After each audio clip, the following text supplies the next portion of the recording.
le voyez. Vous allez voir, on va vous expliquer ce sport. Je ne sais pas si vous le connaissez, le dodgeball. Donc, une première expérience qui a été plus que réussie chez nous. Et là, ça revient en fin de semaine à Montréal. Et pour nous parler de cette activité bien particulière, j'ai avec moi les cofondateurs de Dodgeball Montréal, Cyril Brouillard et Adam Martelli.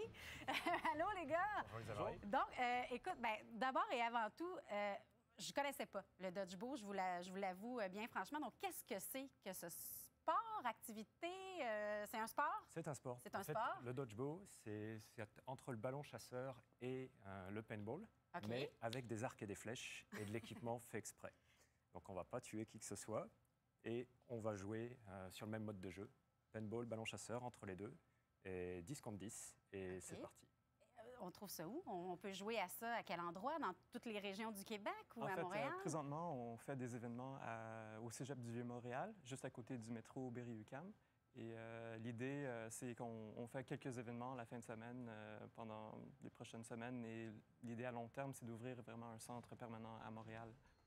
OK, un centre permanent. Et là, on dit que vous étiez déjà venu à Montréal. Il y a quand même eu un engouement. Un bon engouement. Donc, est-ce que vous sentez que là, avec le retour, ça risque d'être connu encore davantage? Les gens vont vous approcher? En fait, c'est un fort succès aux États-Unis, en Ontario également. À Toronto, il y a 8 centres qui font ce sport. Et Adam est allé à Toronto il y a quelques mois, a joué à ça, trouvait ça super excitant. Sauf que Montréal, rien du tout. Là, on s'est dit comment ça se fait qu'à Montréal, qui est une ville aussi active, aussi dynamique, qui est connue pour ses événements, comment ça se fait que c'est pas ici? On a commencé à regarder un petit peu. Il n'y avait rien. On s'est dit, on essaye. On a appelé quelques amis et on a parti un premier événement il y a 2 semaines qui s'est fait au Cégep du Vieux. On a 300 personnes qui sont venues jouer avec nous. On était complet. Excellent, extraordinaire. On était très excités de voir ça. OK. Et là, ça s'adresse à qui exactement? Parce que là, on parle de paintball. Est-ce que c'est plus pour les garçons ou ça peut être vraiment En fait, pour... on trouve que c'est beaucoup plus abordable.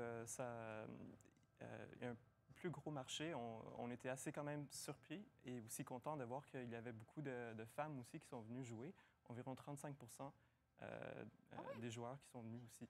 Donc, c'est intéressant à ce niveau-là. Aussi, niveau prix, quand on parle de paintball aussi, c'est un petit peu plus cher. Ouais. De notre côté, c'est environ 24,95, 25 $ et ça inclut tous les équipements aussi. Donc, le monde peut venir puis s'amuser pour un montant. Pour pas trop cher. Exact. Vous avez apporté justement les équipements, mais je veux dire, moi, j'ai jamais fait de tir à l'arc. Donc, est-ce que je peux rapidement être habile et bien viser? Ça prend une petite formation avant?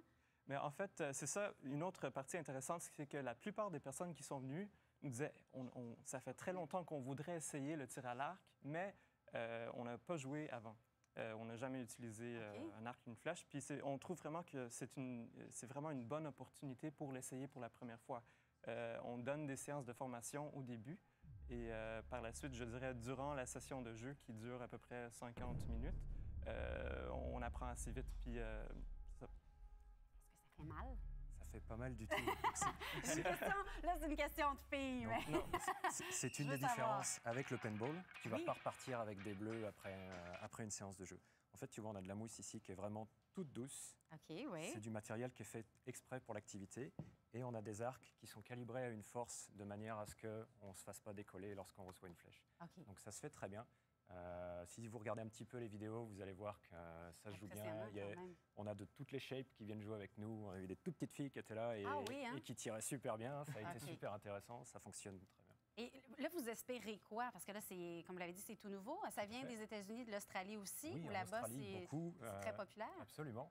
En fait, c'est une réelle alternative au paintball, dans le sens où c'est beaucoup plus ouvert. Ça permet aussi de se jouer en centre urbain. Le paintball, généralement, il faut faire 1 heure de route pour aller sur la rive nord ou la rive sud. On a un petit peu moins le côté guerrier ou militaire qui vient avec. Donc, c'est un petit peu plus ouvert au niveau amis et famille.